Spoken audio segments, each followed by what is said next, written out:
नमस्कार मित्रांनो, आपल्या यूट्यूब चॅनलवर तुमचे मनापासून स्वागत आहे। आजचा व्लॉग आपल्या सर्वांच्या दैनंदिन आयुष्याशी, ताणतणावाशी आणि मानसिक शांततेशी जोडलेला आहे।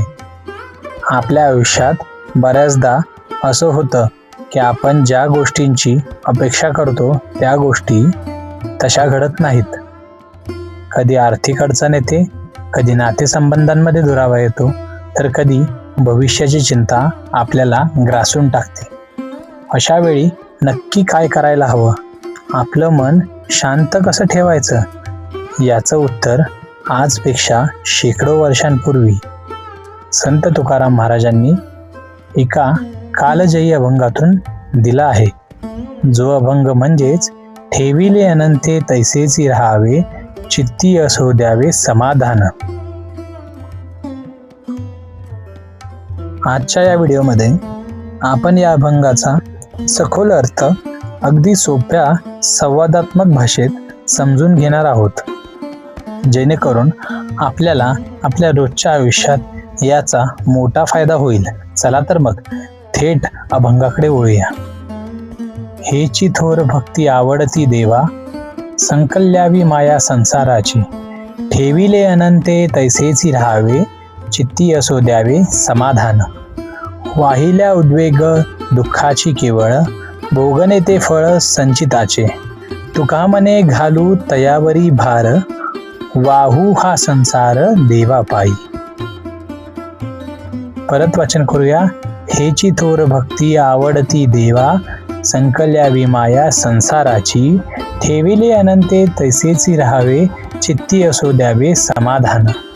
वाहिल्या उद्वेग दुःखाची केवळ, भोगणे ते फळ संचिताचे। तुका मने घालू तयावरी भार, वाहू हा संसार देवा पायी। पहिल्या कडव्याचे सविस्तर स्पष्टीकरण जर आपण पाहायला गेलं तर हेची थोर भक्ती आवडती देवा, संकल्यावी माया संसाराची। मित्रांनो, अभंगाच्या पहिल्या ओळीत तुकाराम महाराज देवाला काय आवडतं याचं गुपित सांगत आहेत। आपल्याला वाटतं की देवाची खूप मोठी पूजा अर्चा केली, मोठी दानधर्म केली किंवा मोठे उपवास केले म्हणजे खरी भक्ती, पण महाराज म्हणतात देवाला सर्वात जास्त काय आवडतं तर संसाराची माया किंवा मोह गुंडाळून ठेवणं। इथे संसाराची माया गुंडाळणे म्हणजे संसार सोडून पळून जाणे किंवा घरदार सोडणे असा अजिबात अर्थ नाही, तर याचा सोपा अर्थ असा आहे की संसारातील अनिश्चितता, हाव, तुलना आणि मोह यात स्वतःला गुंतवून न ठेवणे। जेव्हा आपण संसारातील प्रत्येक गोष्टीची अतिमोह सोडतो आणि निष्काम भावनेने आपले कर्तव्य करतो, तीच देवाला सर्वात जास्त आवडणारी थोर भक्ती ठरते। तर बघा, या कडव्यामधून किंवा हे जे आपलं पहिली जी आपली ओळ होती त्याच्यातून तुकाराम महाराजांनी संसाराचा त्याग न करता सुद्धा आपली माया कशी गुंडाळता येईल याचं स्पष्टीकरण दिलं आहे। दुसऱ्या कडव्याचे जर सविस्तर स्पष्टीकरण बघायला गेलं तर तुकाराम महाराज म्हणतात ठेविले अनंते तैसेची राहावे, चित्ती असो द्यावे समाधान। ही ओळ या अभंगाचा आत्मा आहे आणि महाराष्ट्रातील घराघरात प्रसिद्ध आहे। अनंत म्हणजे तो परमेश्वर, ती निसर्ग शक्ती। भगवंताने आपल्याला ज्या परिस्थितीत ठेवलं आहे त्यात समाधान मानून राहणं हीच खरी जीवन जगायची कला आहे। आज आपल्या दुःखाचं मुख्य कारण काय आहे माहिती आहे का? तुलना। त्याच्याकडे एवढी मोठी गाडी आहे, माझ्याकडे नाही। त्याचा पगार एवढा आहे, माझा नाही। या तुलनेमुळे आपल्याकडचं समाधान निघून जातं। तुकाराम महाराज इथे सांगत आहेत की परिस्थिती कशीही असू दे, सुखाची असो वा दुःखाची, श्रीमंती असो वा गरिबी, मनात समाधान कायम राहिलं पाहिजे। परिस्थिती बाहेरून बदलते, पण मनातील समाधान हे आपल्या हातात असतं।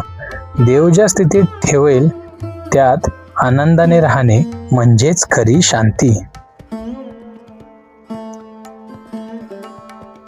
आता जर आपण तिसऱ्या कडव्याचे सविस्तर स्पष्टीकरण बघायला गेलो तर तिसरं कडवं असं आहे, वाहिल्या उद्वेग दुःखाची केवळ, भोगणे ते फळ संचिताचे.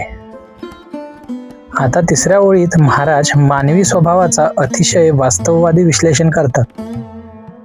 उद्वेग म्हणजे चिंता, संताप, चिडचिड आणि सततचा मानसिक ताण. महाराज म्हणतात, जर तुम्ही आयुष्यात सतत चिंता करत राहिलात, उद्वेग करत राहिलात, तर त्यातून तुम्हाला दुःखाशिवाय काहीही मिळणार नाही. चिंता केल्याने कोणतीही समस्या सुटत नाही, उलट मानसिक आणि शारीरिक आरोग्य बिघडते. पुढे ते म्हणतात, भोगणे ते फळ संचिताचे. आपल्या आयुष्यात जे काही चांगले किंवा वाईट प्रसंग येतात ते आपल्या भूतकाळातील कर्मांचे किंवा संचिताचे फळ असतात. जे घडायचं आहे ते घडणारच आहे. मग विनाकारण चिंता म्हणजेच ओव्हर थिंकिंग करून स्वतःला त्रास का बरं करून घ्यायचा. घडणाऱ्या प्रसंगाला शांततेने सामोरे जाणे हाच शहाणपणा आहे. बघा, तुकाराम महाराजांनी अगदी सोप्या शब्दात किती मोठी गोष्ट सांगितलेली आहे. आपण जेव्हा विचार करत राहतो, आपण एकटे बसलेला असतो किंवा आपण काही कामात असतो, तेव्हा आपण एखादी गोष्ट घडण्याआधीच तिचा निर्णय ठरवून बसतो. आपलं मस्तिष्क निर्णयापर्यंत पोहोचतं. त्यालाच आपण ओव्हर थिंकिंग असं म्हणतो. तेच ओव्हर थिंकिंग टाळण्यासाठी तुकाराम महाराज म्हणतात की आपलं जे संचित आहे त्याचेच फळ आपल्याला मिळणार आहे. आपली भूतकाळातील कर्मच आपल्याला समोर येणार आहेत. तर मग ओव्हर थिंकिंग करून त्याचा फायदा आणि उपयोगच काय? म्हणून ओव्हर थिंकिंग टाळा असं या कडव्यातून तुकाराम महाराज आपल्याला सांगतात. आता जर आपण चौथ्या कडव्याचे स्पष्टीकरण पाहायला गेलो तर, तुका माने घालू तयावरी भार, वाहू हा संसार देवा पायी. अभंगाच्या शेवटच्या ओळीत तुकाराम महाराज आपल्याला एक सुवर्ण मार्ग दाखवतात, पूर्ण समर्पणाचा मार्ग. आता तो सुवर्ण मार्ग आपण पाहूया. महाराज म्हणतात, आपल्या संसाराचा, आपल्या चिंतांचा आणि आपल्या आयुष्याचा सर्व भार म्हणजेच ओझे त्या विठ्ठलावर किंवा भगवंतावर सोपवून द्या. हा पूर्ण संसारच देवाच्या चरणी अर्पण करा. याचा व्यावहारिक अर्थ जर समजून घेतला, तुम्ही प्रामाणिकपणे तुमचे काम एफर्ट्स करत राहा, मेहनत करत राहा, पण परिणामांची चिंता देवावर सोडून द्या. जेव्हा तुम्ही तुमचा भार देवाला अर्पण करता तेव्हा तुमचे मन हलके होते. मी करतोय हा अहंकार गळून पडतो आणि आयुष्यात एक वेगळाच हलकेपणा आणि आनंद अनुभवायला मिळतो. बघा, तुकाराम महाराज अगदी सोप्यापणात मीपणामुळे आपण किती गोष्टींना मुकतो, किती विवंचनेत राहतो हे समजवण्याचा प्रयत्न तुकाराम महाराज आपल्याला या ओळीतून करतायत. त्याच्यामुळे कर्म करा आणि देवाला अर्पण करा असं तुकाराम महाराज या ओळीमधून आपल्याला सांगण्याचा प्रयत्न करतायत.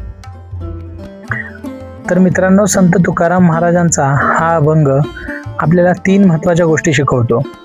अति चिंता सोडा, सततचा ताण आणि ओव्हर थिंकिंग आपल्याला दुःख देते. दुसरं म्हणजे समाधानी राहा, परिस्थिती कोणतीही असो. मनातील शांतता ढळू देऊ नका. तिसरी म्हणजे देवावर विश्वास ठेवा, तुमचे सर्वोत्तम योगदान द्या आणि बाकी गोष्टी निसर्गावर किंवा देवावर सोपवा. हा विचार जर आपल्याला आपल्या रोजच्या आयुष्यात थोडा जरी उतरवता आला तर आपलं जीवन खूप सुंदर आणि तणावमुक्त होईल. तुम्हाला हा सविस्तर अर्थ आणि विचार कसा वाटला हे मला कमेंट बॉक्समध्ये नक्की सांगा. जर हा व्हिडिओ तुम्हाला आवडला असेल तर नक्की लाईक करा, मित्रांसोबत शेअर करा आणि आपल्या चॅनलला सबस्क्राईब करायला विसरू नका. लवकरच भेटूया पुढच्या एका अशाच माहितीपूर्ण आणि आध्यात्मिक व्हिडिओमध्ये. तोपर्यंत काळजी घ्या, आनंदी राहा. जय हरी विठ्ठल, राम कृष्ण हरी. जय हरी विठ्ठल, राम कृष्ण.